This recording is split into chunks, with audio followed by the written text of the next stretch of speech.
up with our motto, let learning be a joy and teaching a pleasure. Here we are with a remote teaching and learning process to bridge the gap. Happy learning, students. Hello students. आज हम लोग व्याकरण का नया topic अव्यय का अध्ययन करेंगे। इसके अंतर्गत अव्यय की परिभाषा, अव्यय के भेद, सोदाहरण पढ़ेंगे। अव्यय जिन शब्दों में लिंग वचन के आधार पर कोई परिवर्तन न किया जा सके वे शब्द अव्यय कहलाते हैं। अव्यय के भेद।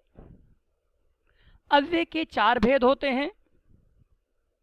पहला क्रिया विशेषण अव्यय, दूसरा संबंध सूचक अव्यय या संबंध बोधक अव्यय, तीसरा समुच्चय बोधक अव्यय, चौथा विस्मयादि बोधक अव्यय। क्रिया विशेषण अव्यय। जो अव्यय क्रिया की विशेषता को बताते हैं उन्हें क्रिया विशेषण अव्यय कहते हैं। यह अव्यय 4 भागों में विभाजित होता है। कालवाचक क्रिया विशेषण जिन शब्दों से क्रिया के होने के काल का बोध हो कालवाचक क्रिया विशेषण कहलाते हैं। जैसे जब तब, कब, शीघ्र, आज, कल, परसों, नित्य, कभी, अभी, तुरंत, सुबह, शाम, दोपहर, प्रतिदिन, आजकल, रात भर आदि। अभी हम लोग एक उदाहरण देखेंगे। अब बच्चों की पढ़ाई ऑनलाइन होगी। यहाँ पर अब कालवाचक अव्यय का प्रयोग किया गया है। दूसरा उदाहरण, आज पूरी दुनिया में हाहाकार मचा हुआ है। यहाँ पर अव्यय शब्द है आज। दूसरा स्थानवाचक क्रिया विशेषण जिन शब्दों से क्रिया के होने के स्थान का बोध हो, जैसे आगे, पीछे, ऊपर, नीचे, यहाँ, वहाँ, जहाँ, तहाँ, कहाँ, बाहर, भीतर, इधर, उधर, दाएं, बाएं, निकट, पास, किधर आदि। ये शब्द स्थान को इंडिकेट करते हैं, इसलिए इसका नाम है स्थानवाचक क्रिया विशेषण। उदाहरण, यहां से 2 फीट की दूरी पर खड़े हो जाओ। यहां पर स्थानवाचक शब्द है यहां। तीसरा परिमाणवाचक क्रिया विशेषण जिन शब्दों से क्रिया के होने के परिणाम का बोध हो। एक बार फिर से दोहराता हूं, जिन शब्दों से क्रिया के होने के परिमाण का बोध हो, जैसे इतना, उतना, जितना, कितना, कम, बहुत, थोड़ा, अधिक, ज्यादा, अल्प। ये शब्द मात्रा, क्वांटिटी को बताते हैं, इसीलिए इन्हें परिमाणवाचक क्रिया विशेषण कहा जाता है। जैसे जितना पढ़ोगे उतनी सफलता पाओगे। तो यहां पर शब्द आया जितना, उतनी।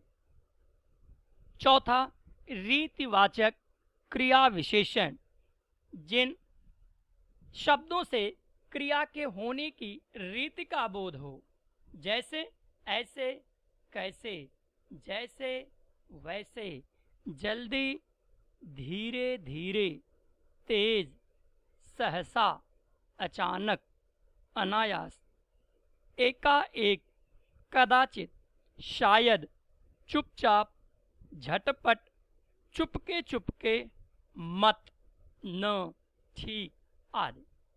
ये शब्द स्थिति को बताते हैं, मीन्स रीति को बताते हैं, जैसे लोग धीरे धीरे अपने कामों में लग रहे हैं।